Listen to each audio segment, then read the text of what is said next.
Bonjour chers frères et sœurs en Jésus-Christ. Bonjour chers frères et sœurs qui croient en Dieu.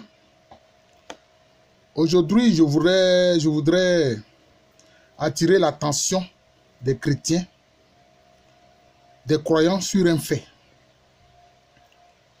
Souvent, nous n'osons pas demander beaucoup au Seigneur.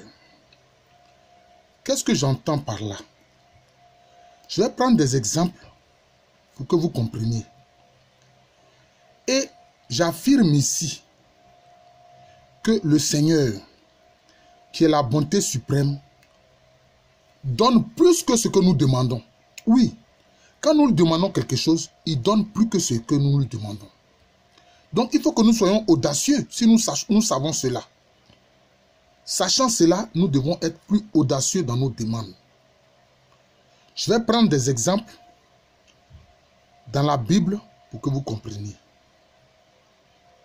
Quand Salomon fait roi d'Israël, fait roi des Hébreux, a prié le Seigneur et lui a dit que lui, il est un jeune qui a besoin de guidance. Et voilà qu'il se retrouve à la tête d'une grande nation. Et il demande au Seigneur notre Dieu de lui donner la sagesse pour administrer, pour gouverner ce peuple-là. Mais qu'est-ce que le Seigneur a fait? Le Seigneur a donné plus que ce que Salomon a demandé. Non seulement il lui a donné la sagesse, c'est vrai. La sagesse, c'est qui? La sagesse éternelle, c'est la personne du Christ Jésus, en fait. La sagesse de Dieu, c'est Jésus-Christ. L'intelligence de Dieu, c'est le Saint-Esprit. Donc Dieu lui a donné la sagesse. Donc Dieu lui a donné Jésus. Et Dieu a dit, puisque tu ne m'as pas demandé des richesses, etc., mais en plus de la sagesse que je te donne aussi une immense fortune. Mais cette immense fortune-là aussi était utile dans la gouvernance du peuple, pour lutter contre la pauvreté, pour avoir les moyens de fortifier des villes et de protéger le peuple. Donc vous voyez que le Seigneur donne plus que ce que nous n'osions lui demander. Deuxième exemple que je vais prendre. Quand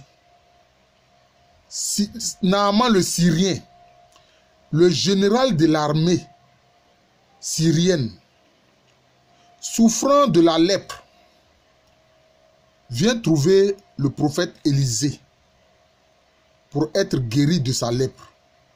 D'abord, au début, il a fait des difficultés, mais ses soldats lui ont donné des conseils. Il dit, mais si le prophète t'avait demandé quelque chose de plus difficile, tu l'aurais fait. Il dit d'aller te plonger seulement 7 fois dans le Jourdain. Il faut le faire et puis c'est tout. Laisse de côté ton orgueil de général, ça ne servira à rien. Et quand il est allé, il a obéi. Donc vous voyez que c'est mieux d'obéir toujours à la parole du Seigneur et demandons au Saint-Esprit de nous aider à obéir à la volonté du Père. C'est le Saint-Esprit qui peut nous aider à faire cela. Et il est parti, il a plongé 7 fois dans le Jourdain. Et qu'est-ce qui s'est passé? Chers frères et sœurs, quand je dis que Dieu donne plus que ce que nous demandons là, qu'est-ce qui s'est passé?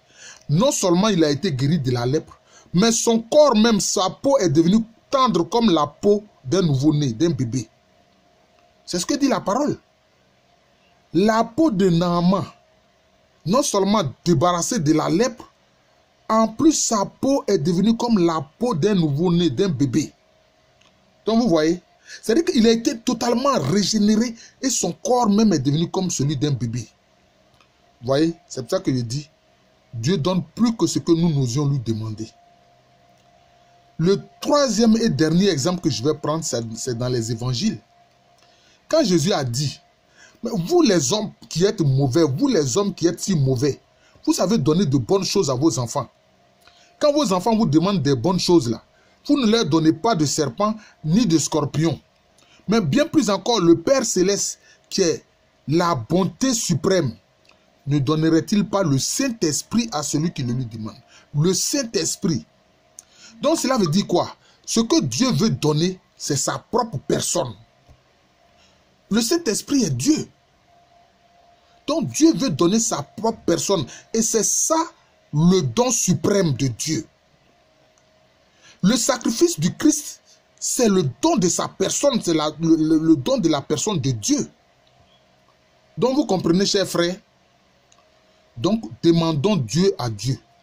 Voilà. Demandons Dieu à Dieu. C'est ça.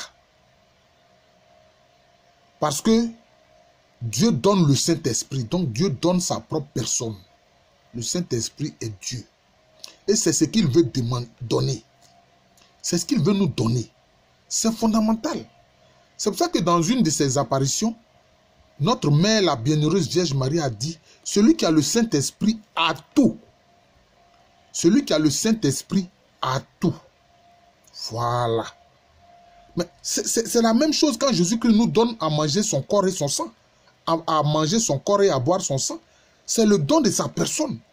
Donc ce que Dieu veut faire, c'est le don de sa personne. Et c'est ça qui est le don suprême. Et donc notre prière doit être centrée autour de cette demande-là. C'est ce que le Seigneur veut. Parce que quand tu lui demandes son Esprit Saint, ça, il ne te le refuse jamais. Donc, demandons-lui le Saint-Esprit.